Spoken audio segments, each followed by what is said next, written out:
Mara never believed in hauntings, but the old farmhouse outside Raven Hollow felt wrong the moment she stepped inside. It wasn't the dust, or the slant of the warped floorboards, or even the smell of mildew. It was the sense that the house was listening, as though every breath she took stirred something awake in the walls.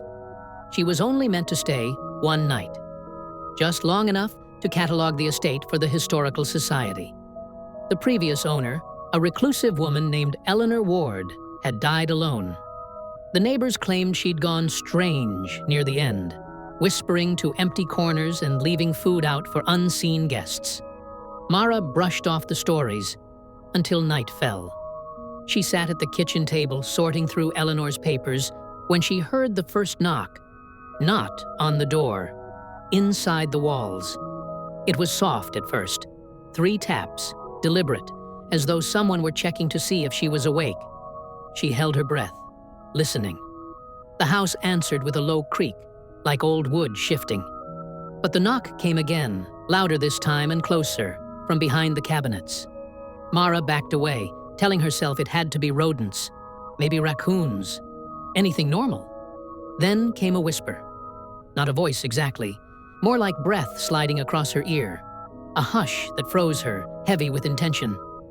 "Don't leave me alone." Her flashlight trembled in her hand as she swept it across the room. Nothing moved, but the temperature dropped so sharply she could see her breath bloom in front of her. The knocking began again, this time racing along the walls, following her, chasing her steps. She slammed the bedroom door shut and pushed a dresser in front of it. The knocking stopped, but then the house inhaled. She felt it, boards shifting under her feet, the draft pulling past her like a cold lung-drawing breath.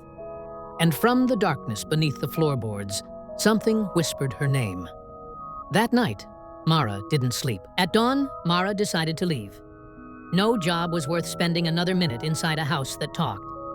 She shoved her belongings back into her bag and headed for the stairs, only to stop dead when she saw the front door. It was wide open, and the footprints leading in from outside were not hers. They were bare, damp prints that began on the porch and trailed into the foyer. The boards around them were soaked, as though the person who made them had risen from water, not walked through grass. Mara whispered, "Who's there?" For a moment, nothing happened. Then a woman's voice answered from beneath the floor. "You promised you wouldn't leave."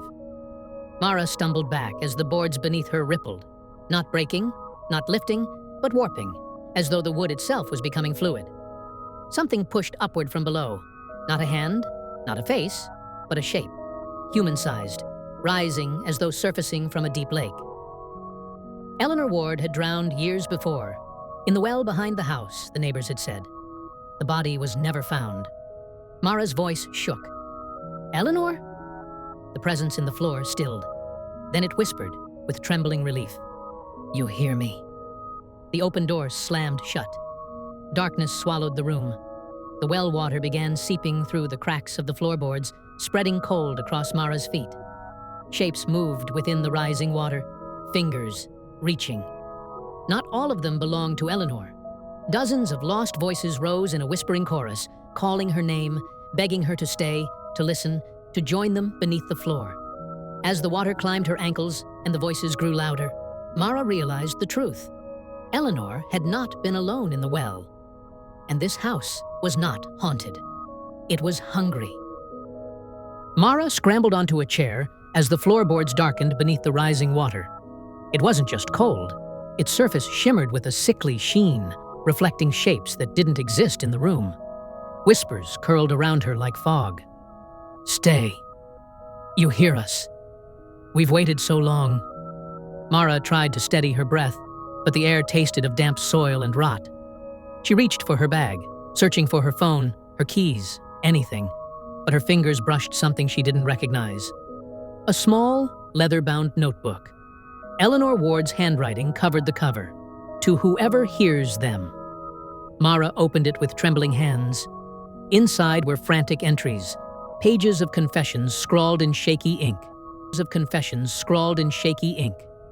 Eleanor wrote about the voices beneath the house, the spirits trapped in the well, and the awful truth she uncovered. The well had been a burial site long before the farmhouse existed. Those who lived on this land, centuries old, were said to bind their grief to water. Every soul lost near the well was pulled into it, unable to rest. Eleanor hadn't gone mad. She had been trying to free them. But the last entry chilled Mara to her bones. I failed. They won't let me leave. If someone ever hears them like I did. Run. Never acknowledge them. And whatever you do not look into the water. Mara lowered the journal just as a soft splash echoed behind her. She froze. Slowly, against every instinct begging her not to, she turned. A face stared up from the water-covered floor. Not a reflection, but an actual face beneath the surface. Pale, swollen, eyes wide open.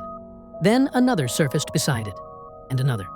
Dozens of drowned faces pressed against the floorboards, their mouths opening in silent screams. The chair began to sink into the wet wood, as though the house wanted to pull her down. Mara bolted for the stairs. The whispers chased her, rising to a roar. Don't leave us! We remember you! We are not done. She reached the second floor just as the faces vanished beneath the rippling surface. But she knew it wasn't over. Something followed her. The house was still breathing. Mara barricaded herself in the upstairs hallway, but the boards beneath her quivered like the pulse of a living creature. The water continued climbing the staircase step by step, as though obeying a command. She clutched Eleanor's journal and flipped to the back, hoping for an answer. One line was scribbled there, almost too faint to read. If they choose you, you can't outrun them. You must sever the tether. Mara's heart pounded. A tether? To what? Suddenly, the hallway lights flickered. Then a tall, wavering shape emerged from the far end. Its form was water and shadow, pulling itself forward with jerking, unnatural movements. Eleanor. Her drowned face shimmered between human and spirit, eyes pleading yet hollow. She reached out a dripping hand. Help us, Mara. Mara stepped back, fear clawing up her spine. I don't know how. Eleanor pointed downward, to the well. The realization hit hard. To sever the tether, she had to destroy the well itself, the mouth that kept them bound. Outside, thunder cracked. Rain slammed against the windows as if the sky itself was warning her. But Mara had no choice. She sprinted down the stairs, splashing through the ankle-deep water. The spirits shrieked, the house shaking violently as if trying to collapse around her. Faces rose through the water, grabbing at her legs. Mara kicked free and threw open the front door, and the storm outside swallowed her instantly. The well sat at the edge of the yard like an open wound. The water inside churned, black and furious. Mara lifted a fallen lantern, its oil sloshing. With trembling hands, she lit it with the last dry match she had. The spirits screamed in her head. No! Don't! We need you! Mara hurled the burning lantern into the well. A roaring column of fire erupted upward, bursting through the storm's darkness. The ground trembled. A deafening, agonized wail tore through the night as the tether snapped. Then, silence. The farmhouse groaned once, then collapsed inward, as if exhaling for the final time. And the whispers stopped.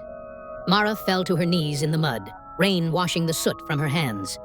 For a long moment, she didn't move, afraid the voices might return. But they didn't. The well burned until dawn.